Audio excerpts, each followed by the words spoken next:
the life of the body, the life of the mind, ambition, self-sacrifice, and suffering. Suffering to become the person you want to be.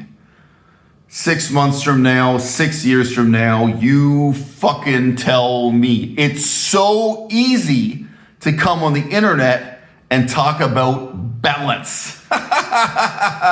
Having a balanced approach to what it is you're trying to accomplish.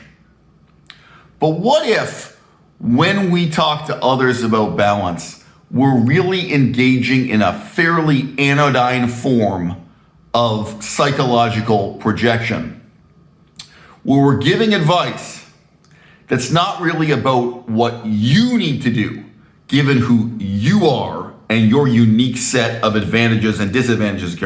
What if instead we're slipping into talking about what I would need to do if I were in your situation, or how I learned this, how I accomplished this once when I was your age or many years ago in my case. Talking to a guy named Coach Troy. I'm a fan of his channel.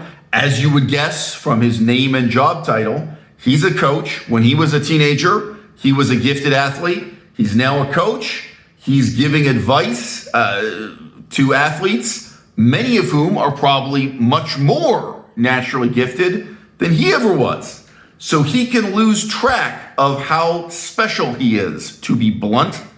He can very easily give advice that talks about being balanced and not realize that the person he's talking to will struggle with the most rudimentary elements of self-discipline, both mental self-discipline and physical self-discipline, that for him are effortless, right?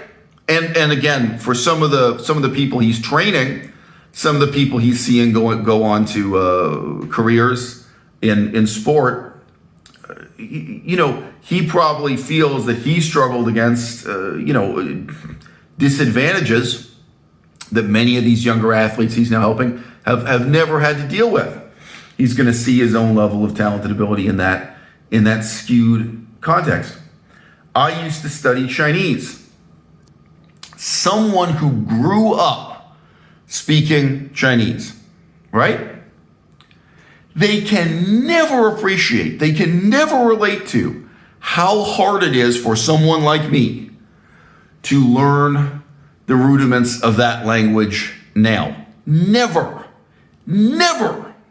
Okay.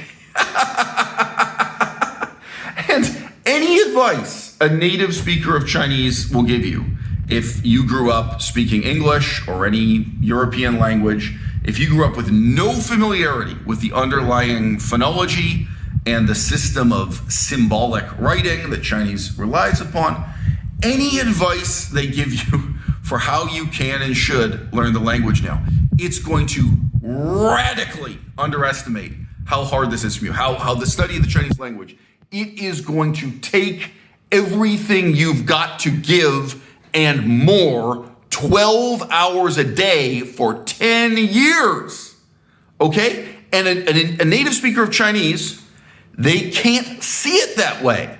They can't see what you're struggling with. And by the way, guys, I've been in the classroom with people where their native language is Chinese and they're learning Japanese, or their native language is Japanese and they're learning Chinese. And even that familiarity, although it's across a certain kind of divide, right?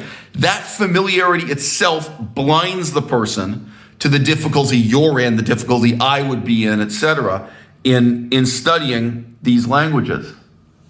Now, of course, there have been innumerable situations in which I was instead in the position where something was effortless for me, and I had to appreciate how hard it was for somebody else or anybody else or everybody else. I was able to understand the philosophy of Nagarjuna like that. Nagarjuna, an ancient Buddhist philosopher, but he's alive at a time when the philosophy of the Buddha has largely been forgotten, to be blunt.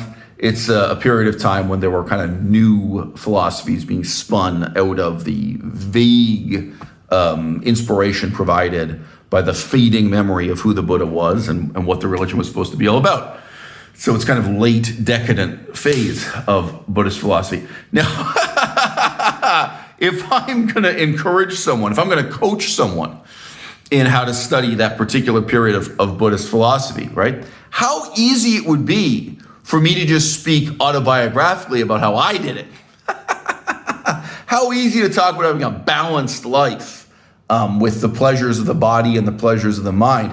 How easy it would be for me to lose track of the self-sacrifice and suffering that's going to be entailed for you to catch up with me. How easy for me to overlook the things that kind of made me special when I studied that philosophy, that made me able to compare the English translation to the Sanskrit original, and then to deal with the gap between the Sanskrit concepts and the earlier Pali concepts, and then to look at the Sanskrit, the Pali, the English, and look at the later influence on other Asian languages, which of course includes languages like Tibetan, includes languages like Chinese. Well, gee, that was easy for me.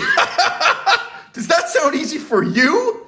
How many years of how much sacrifice and how much suffering would it be for you to just get a basic fucking working grasp on that philosophy? And I have known people who put 10 years into it. I'm not joking. I've known people put 10 years into that specific chapter of the history of Buddhist philosophy, and they still suck. They still can't do it. They still can't figure out what I figured out in just a few months. They never got a basic grasp of that philosophy and how it connects to the other issues in Buddhist philosophy. All right? It's so beguilingly easy for us to talk about balance.